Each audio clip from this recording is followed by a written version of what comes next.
بسم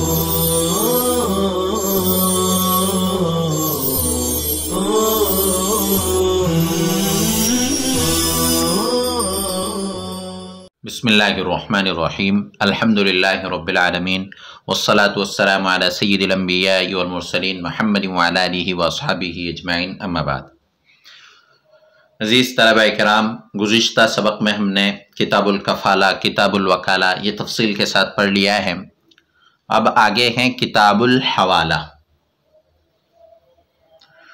حوالہ کا مطلب ہوتا ہے کہ ایک شخص کے اوپر قرض ہے جس کو ہم کہیں گے مقروض، اب اس کی طرف سے کوئی دوسرا شخص ذمہ داری لے لے کہ اس کا قرض میں ادا کروں گا، جیسے اس سے پہلے وکیل اور کفیل تھے، ایسی ہی یہ ذمہ داری لے رہا ہے کہ میں اس کا کفیل ہوں، میں اس کا ضامن ہوں، تو اس کو کہتے ہیں حوالہ۔ اور کفالے میں اور حوالے میں فرق یہ ہوتا ہے کہ کفالہ جب اس میں قرض دے دیا جاتا ہے تو مکفول عنہ سے وہ قرض اصول کر لیا جاتا ہے، جبکہ حوالہ میں قرض اصول نہیں کیا جاتا، بلکہ جو شخص ذمہ داری لیتا ہے اسی شخص پر وہ قرضہ لازم ہو جاتا ہے، اور وہ جس پر قرض ہے اس سے کچھ اصول نہیں کرتا ہے۔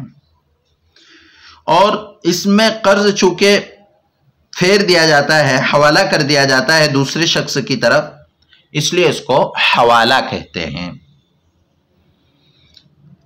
تو حوالے کے لغوی معنی تو ہو رہے ہیں پھیرنا، حول یحول تحویلا سے ایک شے کو ایک جگہ سے دوسری جگہ کی طرف منتقل کرنا۔ اور اصطلاح میں حوالہ کہتے ہیں کہ اصل کے ذمے سے قرض کو دوسرے کے ذمے لگا دینا، دوسرے کے ذمے پھیر دینا،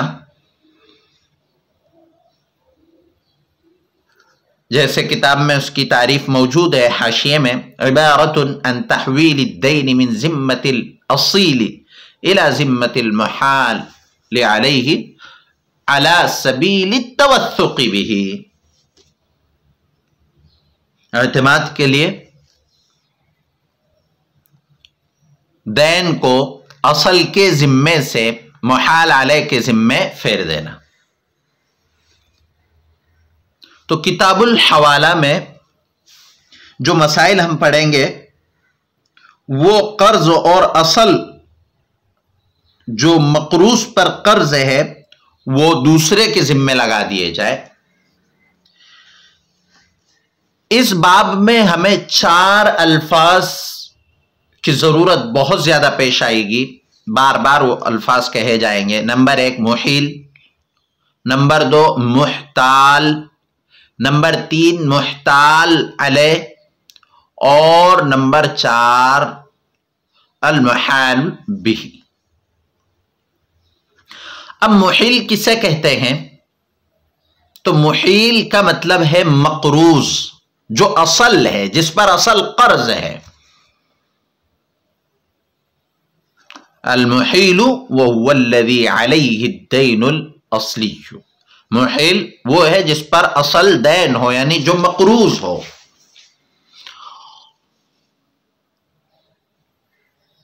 المحتال کہیں گے دائن کو، یعنی قرض خواہ کو، جس کا قرض ہے، یا اس کو طالب بھی کہیں گے اس لیے کہ وہ قرض طلب کرنے والا ہے، اور محال لہو بھی اس کو کہا جاتا ہے۔ والمحتال علیہ، اور محتال علیہ جو حوالہ قبول کرے، جیسے کفالہ میں ہم نے پڑھا تھا جس کو ہم کفیل کہہ رہے تھے، تو یہاں محتال علیہ یہ کفیل ہے۔ اور محال بھی، یہ جو مال ہوگا اس مال کو کہیں گے محال بھی یا محتال بھی۔ اب یہ اصطلاحات آپ جان چکے ہیں، تو اب دیکھیے کتاب میں الحوالۃ جائزۃ بالدیون، حوالہ جائز ہے دیون کا، قرض کا، یعنی جو قرض صحیح کسی شخص پر ہو اس کا حوالہ کوئی دوسرا شخص لے لیتا ہے یا اس کو کسی دوسرے شخص کے ذمہ کر دیا جاتا ہے تو ایسا کرنا جائز ہے، جیسے کہ ہم نے کفالت میں بھی پڑھا تھا۔ اس لیے کہ ہر آدمی کا اپنا مال ہے اور وہ جب خوشی سے اپنی رضامندی سے دینا چاہتا ہے تو دے سکتا ہے، اس لیے کہ ہر آدمی کو اپنے مال میں تصرف کرنے کا اختیار ہوتا ہے۔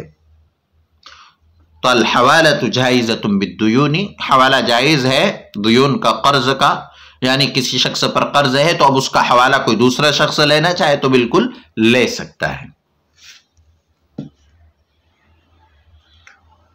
وَتَصِحُّ بِرِضَاءِ الْمُحِيلِ وَالْمُحْتَالِ وَالْمُحْتَالِ عَلَيْهِ، حوالہ صحیح ہوتا ہے محیل یعنی مقروض، محتال یعنی قرض خواہ، اور محتال علیہ یعنی جو حوالے کو قبول کر رہا ہے اس کی رضامندی سے۔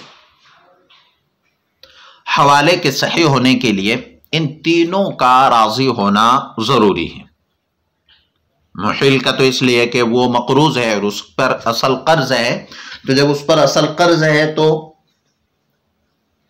وہ چاہے گا کہ مجھ پر کوئی شخص احسان نہ کرے، اس لیے اس کی رضامندی بھی ضروری ہے، ورنہ بعض لوگ ہوتے ہیں جو چاہتے ہیں کہ مجھ پر کسی طرح کا کسی کا احسان نہ ہو۔ اور ایک دوسری روایت اس طرح بھی ہے کہ اس کی رضامندی ضروری نہیں ہے، اس لیے کہ اس کی طرف سے کوئی شخص اگر قرض ادا کرنا چاہ رہا ہے تو اس میں اس کا فائدہ ہے۔ محتال جس کا اصل قرض ہے، جس نے قرض دیا ہے، تو اس کی رضامندی بھی ضروری ہے کہ کہیں ایسا نہ ہو کہ محتال علیہ اس کی ذمہ داری تو لے رہا ہو لیکن وہ ادا نہ کرے،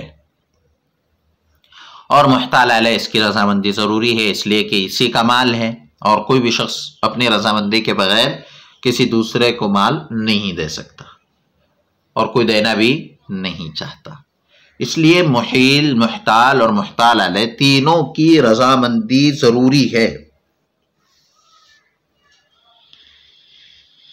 محیل کی رضامندی کے متعلق جیسا کہ آپ کو بتلایا گیا، اس کی رضامندی ضروری نہیں بعض روایت میں، اور محتال لہو کی رضامندی کی ضرورت اس لیے کہ قرض اس کا ہے، اور ابھی میں نے آپ کو بتلایا کہ ہر آدمی اپنی حفاظت، اپنے مال کی حفاظت چاہتا ہے، تو ہو سکتا ہے کہ یہ قرض دے سکتا ہے لیکن یہ محیل محتال علیہ پر ڈال رہا ہے تاکہ اس کے قرض سے اس کو انکار کر دیا جائے، اس کے قرض سے اس کو ختم کر دیا جائے، تو اس کی رضامندی بھی ضروری ہے۔ اور محتال علیہ کی رضامندی تو بہرحال ضروری ہے، اس لیے کہ مال اسی کا ہے۔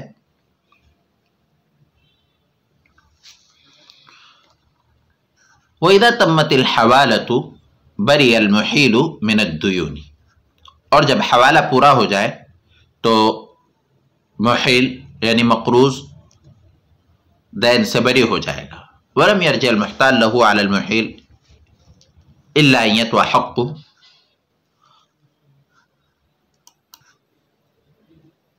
اور محتال لہو محیل سے قرض وصول نہیں کرے گا مگر یہ کہ اس کا حق تلف ہو جائے۔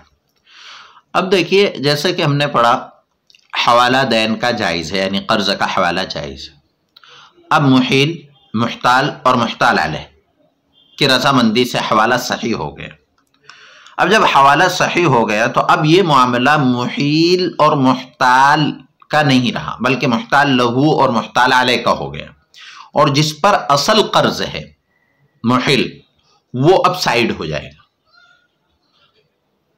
اب جب محیل بری ہو گیا یعنی اب محتال لہو جس کا قرض ہے وہ مقروض سے نہیں اصول کرے گا، مطالبہ کرے گا، بلکہ محتال لہو کا مطالبہ محتال علیہ سے ہوگا جس نے حوالہ قبول کیا ہے۔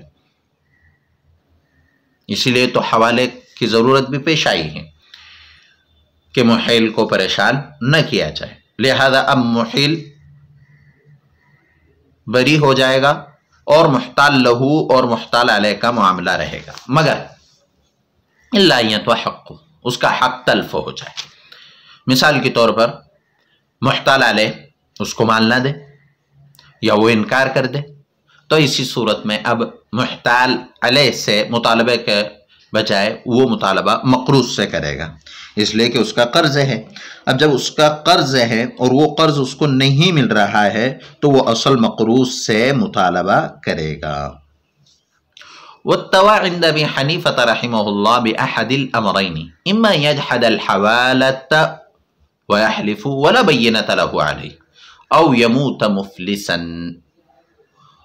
اور حق تلف ہونا امام ابو حنیفہ رحمۃ اللہ علیہ کے نزدیک دو امروں میں سے ایک ہے، یا تو وہ حوالے کا انکار کر دے اور قسم کھائے، ولا بینۃ لہ علیہ، اور اس کے پاس کوئی بینہ نہ ہو، او یموت مفلسا، یا وہ مفلس ہو کر مر جائے۔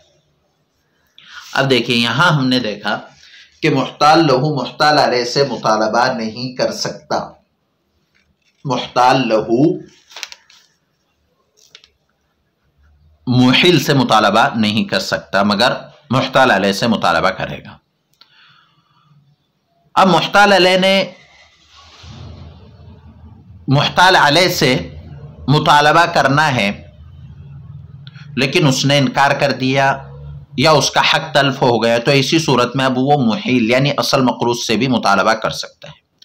تو حق تلف ہونا کسے کہتے ہیں؟ تو امام ابو حنیفہ رحمۃ اللہ علیہ فرماتے ہیں کہ حق تلف ہونا دو امروں میں سے ایک وجہ سے ہوگا، دو وجہوں میں سے ایک وجہ سے ہوگا۔ یا تو محتال علیہ انکار کر دے حوالے کا کہ میں نے کوئی حوالہ وغیرہ لیا نہیں تھا، میں نے کسی کے قرض ادا کرنے کی ذمہ داری نہیں لی تھی، اور قسم بھی کھا لے، اور محتال لہو کے پاس کوئی بینہ نہ ہو، تو اسی صورت میں اب محتال لہو محل سے مطالبہ کر سکتا ہے۔ او یموت مفلسا، یا وہ مفلس ہو کر مر جائے، یا وہ مفلس ہو کر مر جائے۔ مفلس ہونے کا مطلب یہ ہے کہ وہ کچھ بھی نہ چھوڑے،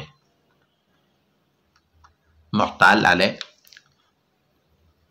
کچھ بھی نہ چھوڑے، نہ اس پر قرض ہو، نہ دین ہو، نہ مال ہو، نہ اس کا کوئی کفیل ہو، وہ اسی مر گئے۔ تو اب جب وہ باقی نہیں رہا تو پھر اب یہ محتال لہو محل سے مطالبہ کرے گا۔ وقال ابو یوسف و محمد رحمہ اللہ، اور حضرات صاحبین رحمہ اللہ فرماتے ہیں ہذان الوجہانی، یہ دونوں وجہ تو ہے، ووجہ ثالث، اور ایک تیسری وجہ بھی ہے، وهو ان يحكم الحاکم بافلاسه في حال حیاته، اور وہ یہ ہے کہ حاکم اس کی زندگی میں اس کے مفلس ہونے کا فیصلہ کر دیں، یعنی محتال علیہ کے مفلس ہونے کا فیصلہ کر دیں کہ اب اس کے پاس کچھ بھی باقی نہیں ہے۔ اب جب اس کے پاس کچھ بھی باقی نہیں رہا تو وہ کہاں سے دے گا؟ لہذا اب محتال لہو جو اصل مقروض ہے وہ محیل سے، محتال لہو جو اصل قرض خواہ جس کا قرض ہے وہ مطالبہ کرے گا محیل سے جو اصل مقروض ہے۔